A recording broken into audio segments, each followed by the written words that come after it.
আর যারা নামাজ পড়েন না তাদেরকে আমি একটা হাদিস শোনাবো, একটা হাদিস শুনবেন। নবী সাল্লাল্লাহু আলাইহি ওয়াসাল্লাম বলেছেন, ক্বালা নবী সাল্লাল্লাহু আলাইহি ওয়াসাল্লাম, বাইনাল আবদি ওয়া বাইনাল কুফরি ওয়াশ শিরক তারকুস সালাহ।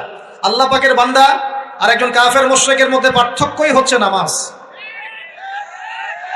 আল্লাহ পাকের বান্দা মানে মুমিন মুসলিম এবং একজন কাফের মুশরিকের মধ্যে পার্থক্য কি? মান তারাকা সালাতান মুতাআম্মিদান ফাকাদ বারিয়াত মিন যিম্মাতিল্লাহ। কেউ যদি ইচ্ছাকৃতভাবে তার উপর ফরজ নামাজকে ছেড়ে দেয়, সে যেন আল্লাহ পাকের জিম্মেদারি থেকে মুক্ত হয়ে গেল। অন্য হাদিসে আছে, মান তারাকা সালাতান মুতাআম্মিদান ফাকাদ কাফার। কেউ যদি ইচ্ছা করে নামাজ ছেড়ে দেয়, সে ব্যক্তি কুফরি করলো। বলি নাউজুবিল্লাহ। আমরা কি কুফরি করতে চাই নাকি ভাই? নামাজের কথা বলেছি, 5 ওয়াক্ত নামাজ কারা কারা পড়েন না হাত তুলেন এবার। আচ্ছা, লজ্জার কিছু নাই। এখন আমার সাথে তওবা করেন, আমার সাথে তওবা করেন, বলেন আস্তাগফিরুল্লাহ আল্লাযী লা ইলাহা ইল্লা হুয়াল হাইয়ুল কাইয়্যুম ওয়া আতুবু ইলাইহি। আল্লাহর কাছে সাক্ষী রেখে বলেন, আল্লাহ, আমি জীবনে যত রাকাত নামাজ ছেড়ে দিয়েছি এর জন্য আমাকে মাফ করে দাও।